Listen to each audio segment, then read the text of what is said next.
so much for being here on the Shannon McCarthy podcast.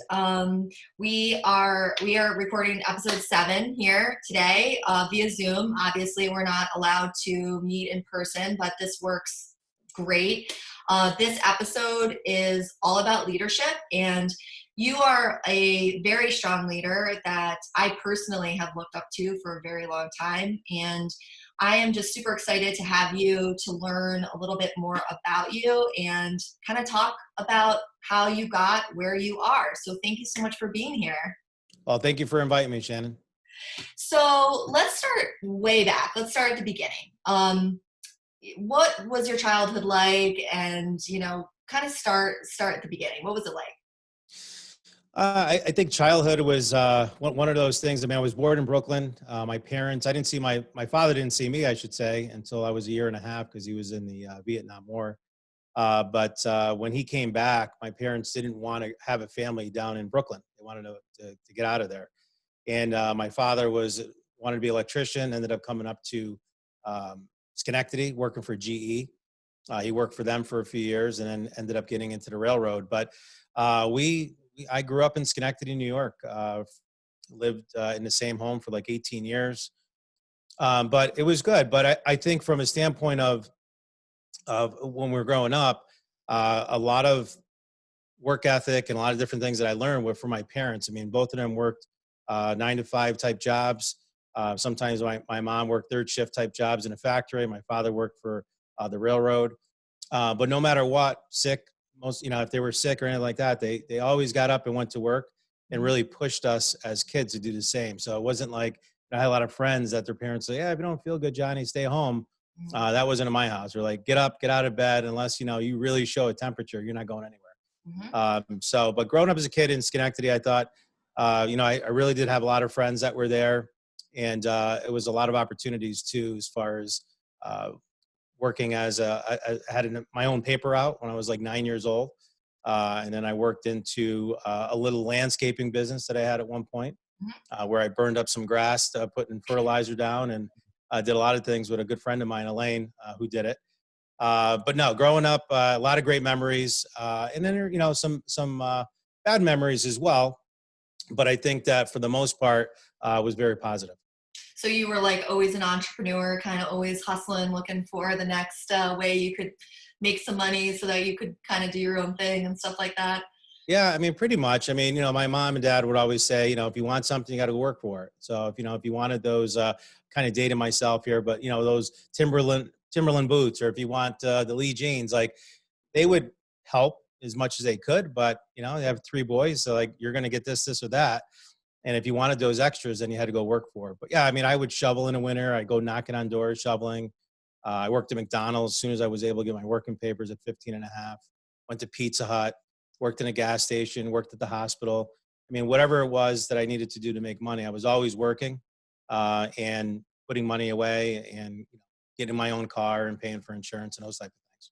Yeah, I mean, it's definitely something that I can relate to. As we've talked about this before, and I think it's just such a great, at the time, right, when you're a kid, you're like, oh, this is terrible, and my friends don't have to have jobs, and they're like relaxing all summer while I'm out parking cars or whatever I was doing. But it was like looking back though, I mean, don't you feel almost grateful for that in a way that you were able to learn so much?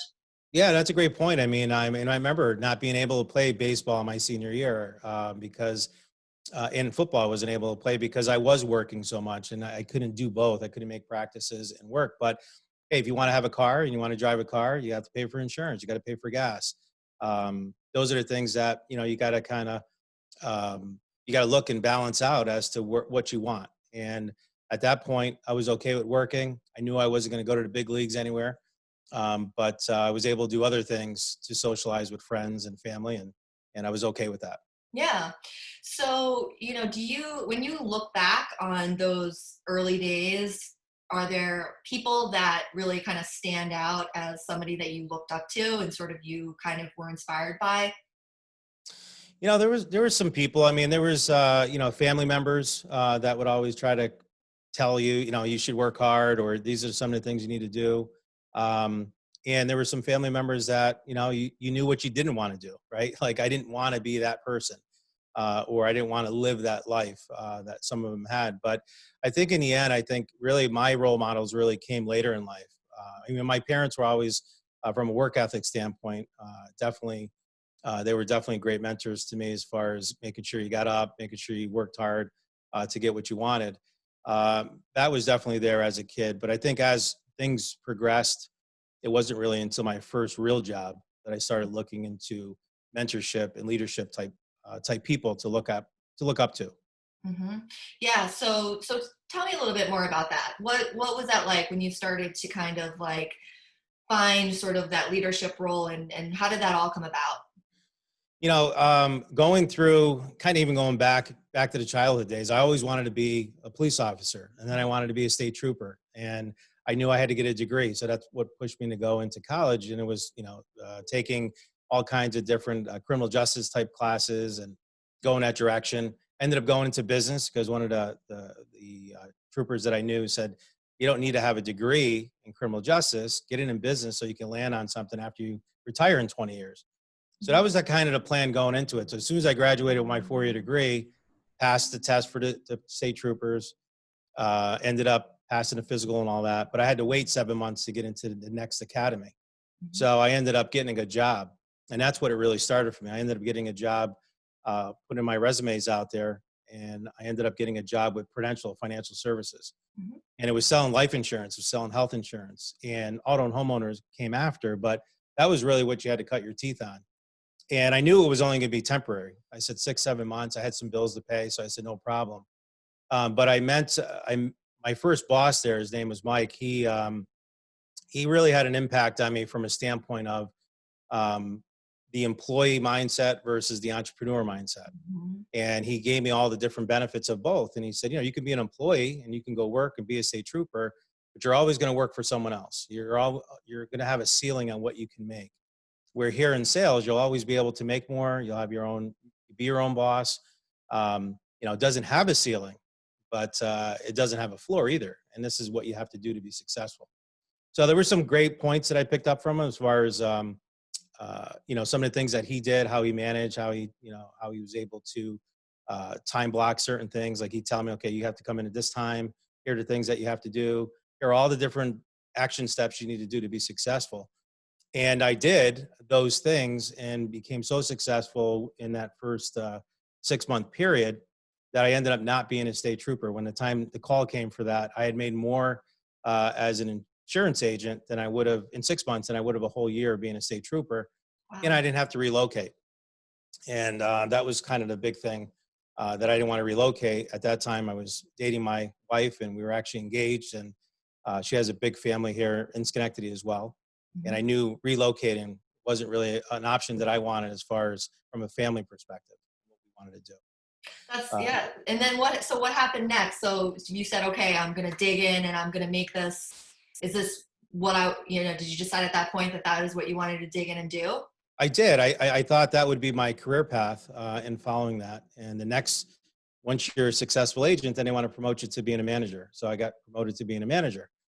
And basically what they said is, okay, I was like 24, 25 years old, managing a group of like 13 agents that had been in the business 30, 40 years, right? So they're like, what's this kid know? And he had me go down and take over an office down in Saugerties. So it was about an hour away. So I'd be getting up at 6, 7 in the morning, coming back at 8, 9, 10 o'clock at night, depending on appointments that I had at night. And we were able to turn that around, and we were very successful with that. And it was making the conferences and the awards. And I was able to have some of these other agents that were there 20 years that never even made an award or a conference, and was able to help them get there. And I started to enjoy that. I started to enjoy the success that I was able to help other people get. Mhm. But it was a huge burnout for sure, because I was working 6 days a week, sometimes 14-hour days, 16-hour days. I mean, it was like nonstop. And so we did well with that. And then at that point is where I had gotten a promotion to go to New Hampshire to run an actual district.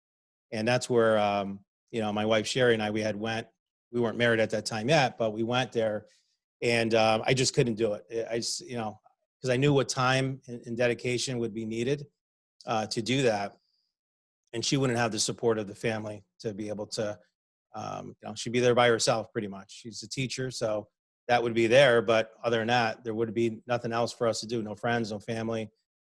So that's when I decided, that was about 5 years in, where I Mhm. decided to go on my own and go with Allstate and be an Allstate insurance agent. And so what was that like, kind of, making that big decision, right? You've got this very successful career going, Right. and deciding that your life is so much more than just your career, and that your family and your wife, and that is obviously part of your happiness. Was it scary to say, all right, I'm just going to like leave this and we're going to just It, start our own? it was scary, because I was making really good money at the time. Um, back in 1995, making about $80,000 a year was a lot of money. I mean, it's a lot of money now, right? So, but back then that was a lot of money. And I was kind of being seated to kind of go up the ranks and to tell those people and the people that, I had looked up to and the leadership that was there to say, hey, I'm leaving because I'm going to go do my own thing, was very scary. And I remember my father-in-law one time pulling me aside and it's like, "You got such a good thing going there, and why do you want to leave?" And I know he was probably worried about the future of his daughter too. Right. Um, but I just said, hey, I have to do this because I know that it will be, and I know the time it's going to take, and I know what to do. So I guess what it got to is like, here I was spending all this time making other people successful, but I wasn't creating any type of a wealth for myself. I wasn't creating any type of a business for myself. I was still an employee for that company. Mhm. So it was scary, but I ended up doing it. And I went from $80,000 to the next year making a whopping $12,000. That was a big, big difference. Yeah. But it was my first year because I started a scratch operation with Allstate. And I was my first policy, right? They didn't give me a book of business. I had to build it from scratch. And now we're about 4,000 customers that we have now. Wow. And it's still a very successful business. And I don't think I've sold insurance in 18 years. Wow, that's amazing. So, how did you start to transition out of that? Kind of what happened next? What was sort of the next evolution of your trajectory? Well, I mean, the insurance as well, we were doing very well. We were making a lot of awards. We were getting, accolades for a lot of different things. But the money wasn't there yet because with insurance, it's all about renewal. So you have to build that base of business to get that renewal business. And even though we were making all these great awards and we were leading in life insurance, we were leading in auto and homeowners insurance, we weren't making enough money to cover everything that needed to be done. I mean, you had staff, you had rent, you had heat, you had lights. These are all expenses that I didn't have before Mhm. because it was all being paid by the employer that I worked for. So as an entrepreneur, as a self-employed 1099 person, that's all on us to do. So we did okay. I mean, I pretty much took money out of savings. I took money out of retirement. Um, my wife and I in 1997 had our first child, Christine. My wife was working really just her first couple of years as a teacher, so she wasn't making a lot of money. So a lot of it was borrowed. Had a lot of credit cards that we put stuff on, knowing that this was going to get better. And it was in 1998 that I got a phone call from my bank that we were like $15,000 overdrawn in our business account. Wow. And I was like, "Are you kidding me?" I knew we ran it pretty close, but I was pretty accurate with what was in there. And to come to find out, the payroll company that I worked for us, they didn't take out the proper taxes for the last 2 quarters, and they went and made an adjustment and they pulled it, and without telling me what was going on. And I had that call from the bank, and that was, when you think back in life, like what was the big turn for you? That Mhm. was definitely a very scary turn because it reminded me of something I didn't want to do, which is fail, right? And it's that fear of failure that kicked in. And I think about, some of the different things as growing up in my family growing up, that there were a lot of struggles there. And I never wanted that for myself or my family. So at that point, I had to find a part-time job while I was still building this job. And someone had come to me about being in real estate. And, I had some information about it from my prior employer. He had bought and sold a lot of properties. So I said, I'll look into it. And that's when I got my real estate license. And within 18 months, I ended up paying that 100 and I was in debt about $125,000. So we ended up paying that debt off within 18 months. Wow. I mean, that is amazing. I think every entrepreneur has gone through that experience of, especially with taxes, right? Because, Oh yeah. I mean, those are hard lessons to learn for a self-employed person, and to kind of go through that experience of knowing that you're so far behind and just having to kind of claw your way back. I mean, it just says a lot about your character. Some people may not have, they may have just said, you know what, I'm done. I'm not doing this. This is not Right. working. But, you kind of clawed your way back and kind of got it going. It took time, right? I mean, 18 months is a long time. You were probably grinding really hard. No, we did. I mean, it was long hours, and I was still building insurance. So I'd go up in the insurance office. Usually up there by 7:30. I'd work until 5 when our office hours, because we had to be open. My wife would come up with the baby. We'd have dinner. She'd bring dinner up, or we'd go right down the street to Half Moon Diner. That's why they know us so well, because I used to pop in there 3 or 4 times a week. And then I'd go back and hit the phones. I was on the phones, or I was out showing properties, or doing what we had to do to bring money in. So, but I think with that, the big learning lesson on that is that you can't quit. Right? There's a lot of times that I thought about quitting. There was a lot of times, even in my first 2 or 3 years in that insurance business, that you'd have a bad week, or you have a bad month, and it's just like, what, maybe this is not right for me. Maybe I should go get a 9 to 5 job. But then you have that other side of you saying, no, you can do this. If so-and-so can do it, and this one can do it, you could definitely do it. And so it was that. And then also, like I said, following some of these other people that were being successful. And back when I was at Prudential, there used to be a monthly CD that used to, or not CD, I wish it was CDs, but it was a cassette tape. So I'll even, age myself a little bit more there, but we'd get these cassette tapes once a month, and it was called Live with the Leaders. I actually named my podcast that, because that was the cassettes that really kept me going. There was months that I really wanted to quit. And when I would listen to those cassettes, and sometimes I listened to them 10 times, I'd pick up little things from some of the top agents that were out there and what they were doing. And they would share a lot of their stories and how they started in their first few years, and how they became very successful. And that's what really kept me going, is by listening to those other role models and those other agents that were being successful. And as Jim Rohn always says, he's one of the great mentors that I've always listened to, is that success leaves clues. But you also know that other people will give you things that you don't want to do either, right? So not only do you pick up the good things, but you pick up some of the bad things that you don't want to do, if that makes sense. Yeah, no, I mean, it totally does. I think that, one thing I know from everyone that I've studied that is successful and that has built their business from nothing is that they all have had someone, reach back and help them along their journey, and they're continuing to pay it forward. And, it's such an important part of your story to be able to, identify who you look up to, and figure out, what does your day look like? How, what's your morning routine? Like, what is your schedule like? Because I think, especially in the real estate industry, I think that, the media and, Hollywood has made it a kind of look like a very glamorous industry, but it's not at all. I mean, if you really look at the people that have grown their businesses, it has been with a lot of grit and a lot of hard work, and there's not really anything glamorous about it. True. So, you talk a lot about your wife, Sherry, and I know that you're a huge family man. Tell me a little bit about, how you sort of balance it all, right? Because that's such a big part of growing a business, and, trying to strike that balance of work and your family and your health and, all of these things. So tell us a little bit about that. Yeah, it is. Work-life balance was something that it was a lot. I mean, I was doing a lot of hours. Sometimes I'd come home at 8 o'clock, 8:30 at night.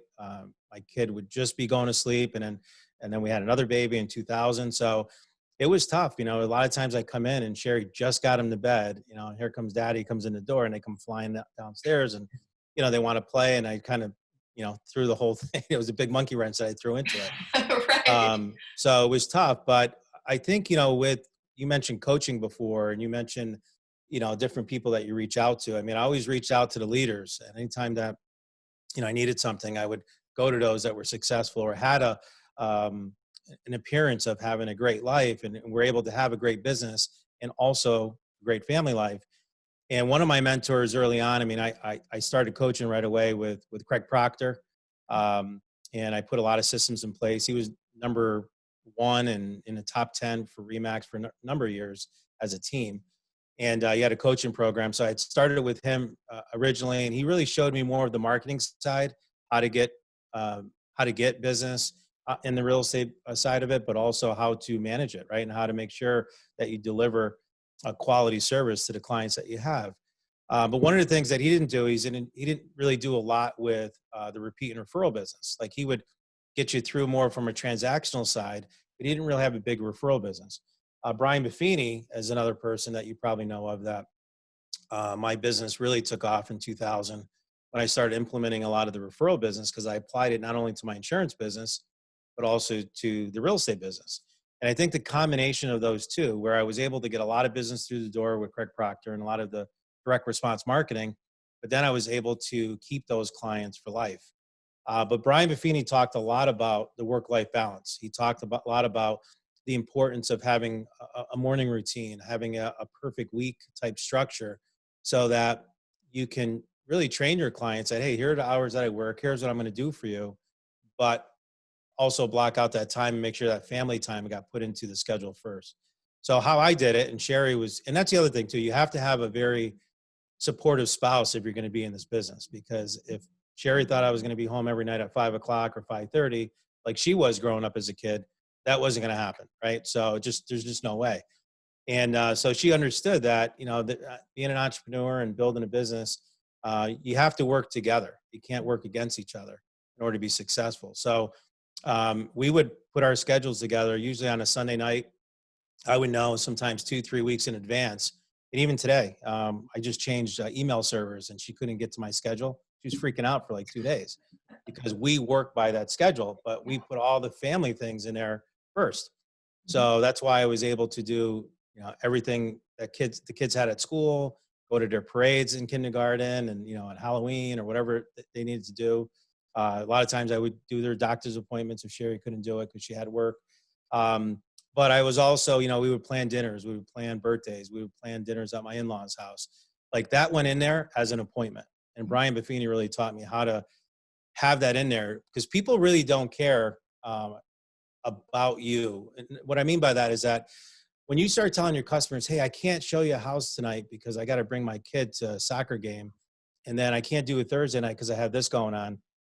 That turns them off for the most part because they're like, it's okay, well, you must be too busy then to service, or to service me. So, and I've lost customers that way. So what I found that I have to make sure that I don't go so personal with a lot of my clients where I have an appointment Wednesday night and I have an appointment Thursday, but I can fit you in here and here. Okay, let's do it that way. That went a lot farther than telling them personal things because for the most part,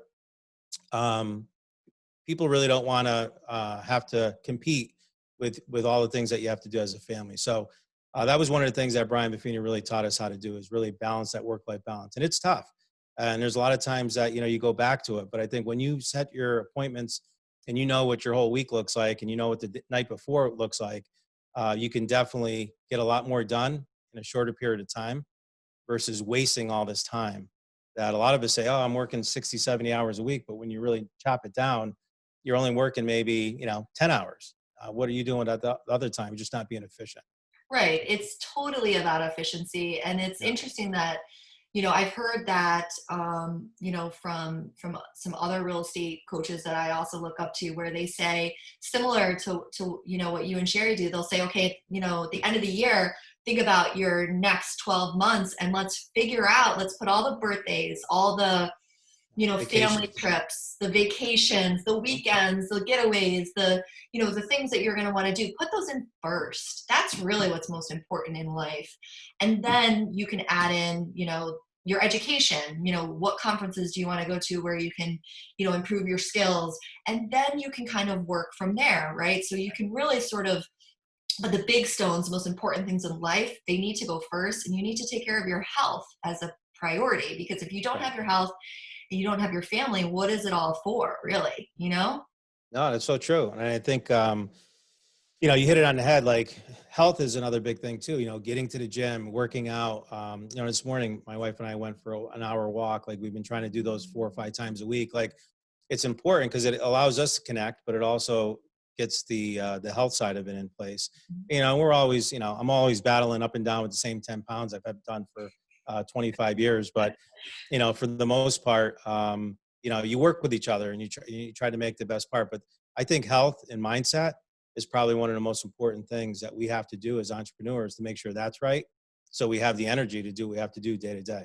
Yeah, it's so true. I mean, if you are in a situation where you're, taking care of yourself in the morning, and when things come at you throughout the day, you're just so much better equipped to be able to solve those problems in a level-headed way than if you're, playing catch up all day, and people are just kind of pulling on you, and, your fuse gets shorter and shorter, right? And it's kind of like, setting up your morning is probably the most important thing you can do for your having a successful day, really. Oh yeah, no, it sets up the success for the day, and that's what you have to look at. Every day is a different day. Mhm. So, what are the top 3 or 4 or 5 things you have to do that you're going to feel that if you get those things done, you're going to be successful? And like you said, putting those family that we call them the big rocks, right? And Brian Buffini would say the same thing. Put those big rocks in your schedule first, and then everything else can happen. And there Mhm. were some times that I'd make sure I was home 6 to 9. I was with the kids, and then from 9 to midnight, I was finishing up a CMA, or I was, finishing up some type of research that I had to do for the next day, and the appointments that I had the next day. But it got done. It's just when you actually align them in your schedule. Yeah, it's one of the things too that, I've talked to agents on my team about. You really don't want to multitask because you're not really doing anything at a high level. So when you're with your family, be with your family. Don't be, Right. email responding to emails that can wait. Don't be thinking about your client, right? And when you're with your clients, let them have your 100% focus. It's definitely a skill that I think that you have to learn with practice. But I know that feeling overwhelmed and getting burnt out is just not something that's really good for anybody. But I think if you're trying to do too many things at once, it's the fastest way you're going to burn out, right? It is true. Multitasking is not really what they say it is. That's not really a positive. It actually becomes a negative when you start doing so many things. You don't do them right, right? Or you miss things, and you're not as efficient if you were just focused on certain aspects of the business and time block those into your schedule. Yeah. So, as a local leader, you have done a lot for the community. How did you kind of get started in that, and sort of what was a driver for all of that? We do a lot of different things. I mean, I think with our company, there, a lot of our agents have different things that they feel very passionate about. One of the things that myself and my wife Sherry felt passionate about was the Children's Hospital at Albany Medical Center. When my daughter Julia, she was probably about a year and a half old, she had a little reflux in her kidney system, and she was spiking these high fevers, and she kept getting a urinary tract infection. And we went to like 3 different doctors. Like they just didn't know what was wrong with her, and they just kept giving her antibiotics, and she was on antibiotics for a while. But when you have a kid like that, and as young parents, you don't know what to do, and you have a kid, 103, 104 fever, it crushes you. So we had one of our primary doctors referred us to the Albany Children's Hospital, and in there they did this test called the VCUG test, and it was one of these tests that you could only get at the Children's Hospital here locally.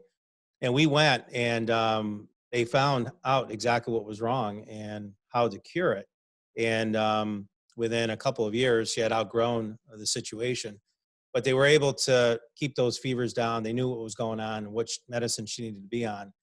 And but just the way they treated us, the way they helped us through and walked us through and educated us on what needed to be done, just load off our shoulders.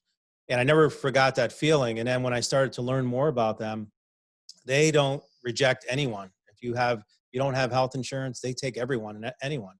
And there's people that come from all over the country that have gone there to Children's Hospital because of that. So they did a lot of stuff with fundraising, a lot of charity type stuff. And I had reached out to them and just said, can I, at that time we didn't have a ton of money, but can I give you my time in any way? Can I do anything? Mhm. And that's when we started doing my oldest daughter she thought of an idea of doing a car wash, Mhm. and whatever money she would make at the car wash, we would give to the Children's Hospital. And we had a goal of $500. And that year, I think we raised like $780 or something like that with $5 car washes. But, some people would give more money. And we ended up going on a telethon for them and delivering the check.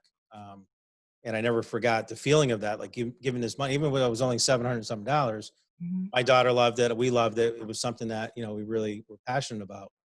And then we started doing a golf event every year. And we Mhm. started doing that and raising money. And we said, wouldn't it be cool if we can raise $100,000, over the course of time with this? And we started doing it every year. It grew and grew. And I'm proud to say that last year, our 14th year golf tournament for the Children's Hospital, we've now raised just over $326,000 Wow. for the Children's Hospital. And we wouldn't have been able to done it. We have great golf committee. We have great sponsors. Our agents all get involved. And it's been really great. So from that, we have we have all these other ones that we get involved in too.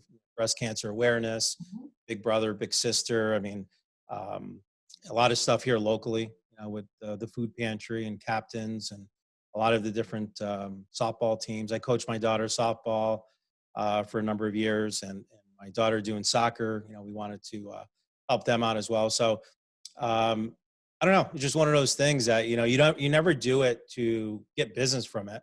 Mhm. I know there's some agents out there like, oh, I stopped doing that because I didn't get any business. Well, you got into it for the wrong reason. Right. You get into it because you're passionate about it and you want to help and you feel grateful that they were able to help you, and now you can go and help other families. Mhm. And over the years, I've heard so many stories. We have people come to our events to speak about their experience at the Children's Hospital, from preemie babies that come out that are born a pound or two, to cancer survivors. The kids come and speak, parents speak, and it's something that we look forward to every year. Yeah, it's just so amazing. I just really admire what you and your whole team and everyone that has worked on your various projects, what you've been able to accomplish, and to do it really year after year, just really says a lot. It's amazing to me that you've been able to kind of keep it going, right? Mhm. And be involved with so many different things. How have you been able to do that? What is that, what is that like? That's got to be hard. It is hard, but it's all the team, right? It's the committees. It's the people that get involved to help. They do a great job. I mean, I show up, I shake hands, kiss babies, the whole bit. I'm obviously out there speaking and doing what I have to do, but make no mistake about it. It is tough, but we have a great committee that works very hard. From the time that one ends, we're already thinking about the next year. And come January, we're sending out invites already for the September golf event. And it's an ongoing process. I mean, they take a lot of time, a lot of hours. Some volunteer, some are on the books, obviously, because they're doing it during work hours. But we have a really great, dedicated support team that helps us with that.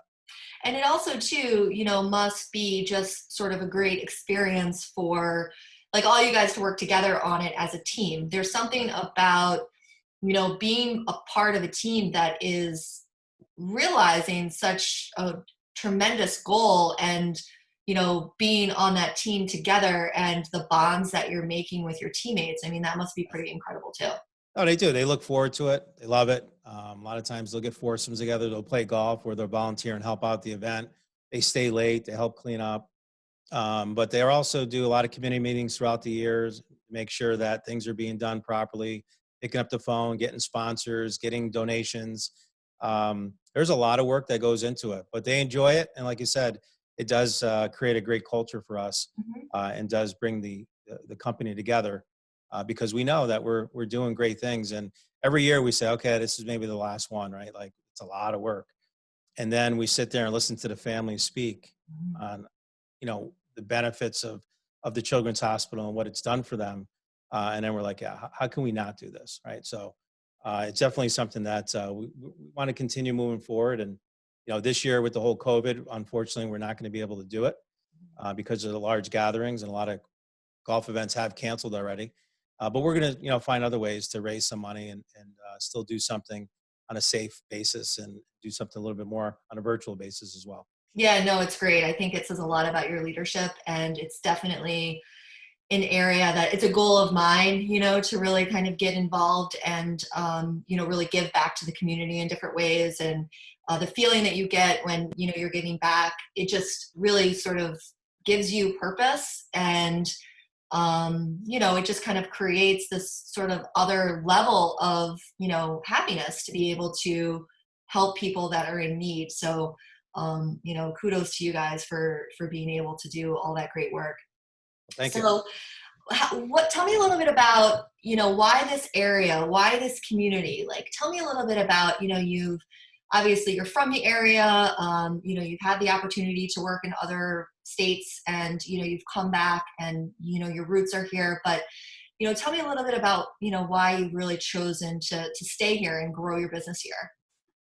Yeah, I think you hit it right on the head. I mean, the roots, right? Family, that's very important. And growing up here our whole lives, we have our families here, friends, different people that we've built relationships with over the years.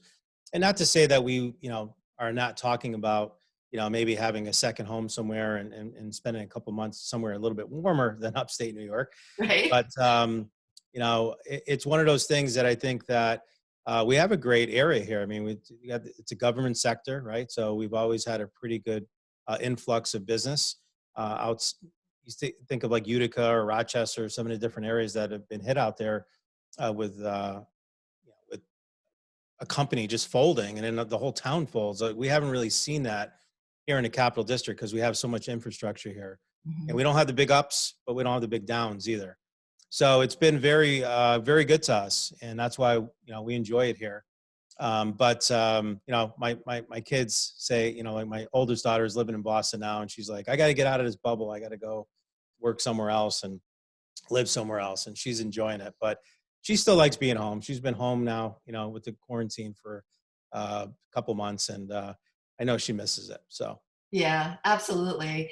So I have one more question for you, Willie. And again, thank you so much for being here and sharing, your story and your experience on entrepreneurship and leadership. What tips do you have for an aspiring entrepreneur that might just be kind of either getting started in real estate or starting their own business or trying to kind of, navigate around some of the challenges that, that they're going to face? What kind of Mhm. tips do you have? I think, like I mentioned before, going back to my own experience, people say, what made the big difference? I mean, if it wasn't for those leaders, and some of them I never even met.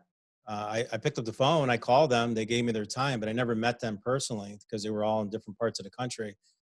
But I think from a new agent coming in on a real estate side, or even entrepreneurs, it could be anyone starting their own business. Look for those that have already been successful. Look for those people that you want to be like, right? And success does leave clues. And I think that we don't do that enough. We feel that, oh, that person's high and mighty, and they're not going to talk to us, or they probably don't have time for me. And it's actually the opposite I found. Anything I've done, I've always reached out to the person on the top to say, hey, how did you get there? And what would you do now? Knowing what you know now, based on when you started, knowing what you know now, what would you do differently? And they give you all this great information. So I think that a lot of entrepreneurs don't do that enough, and they need to do that because I get it. I had a call from someone at Siena a few months ago, and he called and he just wanted to pick my brain and would it be okay to come talk? And I'm like, yeah, absolutely. I gave him books. I wrote a couple. I gave him the investment books that he wanted and all these things. And you should have saw the kid's face. He was like, I never knew I would get all this stuff, but I wanted to give back, right? But no one calls, right? A lot of people don't call, but when they do, I do spend the time with them, and I've had them shadow me on appointments. I've spoken at the high schools here locally. And I actually have an intern who saw me speak 5 years ago. And I didn't know she was going to college for real estate. And she called to do an internship. And I said, "How'd you get into real estate?" She goes, "I don't know if you remember me, but you spoke in our fax class back when I was in 11th grade. And I remember what you said." And I was like blown away. And Wow. so she just started with us 2 weeks ago. And that's what she wants to do. So we're going to help her, and we're going to put time into her, and lead her down the right path. Um, but like I said before, it leaves clues, but then you also take a look at the things that you see other leaders that are out there, the way they handle people or how they talk to people. There's different ways to do it that you don't have to, you got to develop your own style. And there Mhm. was a lot of things that I learned that I would never do, as far as intimidation or, spitting in people's faces. I mean, I've seen it all. But I learned a lot from a lot of leaders on really what are things that are going to make you be successful, and try to follow them as much as you can. And some things will work, some things won't work. But you know, I had someone say to me recently, Jackie Fontaine said, "Everything works, nothing doesn't." Mhm. And I'm like, wow, that's powerful, right? Everything works, nothing doesn't. You got to try it and then take what you like, leave what you don't like, and develop your own self of being a successful entrepreneur. But that's really it. I mean, there's really not, you have to do your push ups for sure. It's not going to be given to you. I think that's one of the problems. I see a lot of college kids when they come to interview. We do interview from time to time, and they think they're just going to come in and start making 75,000, 100,000, and they're going to get this, great CEO job or something. And I'm like, I share my story with them. I'm like, you gotta pay your dues. You gotta do your push-ups. No one's going to do them for you. You can't pay someone to do them. You got to do it. And so I think if I can give any advice to anyone starting off new into being self-employed or being an entrepreneur or even getting into the real estate business, is try to get yourself on a team, try to get yourself with someone that has really been there and done it, and learn from them. Even if you have to work for them for free, work for them for free if you have to for 6 months, just to learn. That education in that 6 months will be more than you can ever pay for in college. And I think that's a great way to do that. So you get good habits in the beginning, and that will just set the pace for a successful career. Yeah, no, it's so true. And, it's definitely one of those things where if you want to be an entrepreneur, you have to have grit, and you certainly have grit in spades. So I really appreciate you and everything that you've, shared with me today and, in the past as well. You've always been super generous, Willie. I really thank you so much for your time.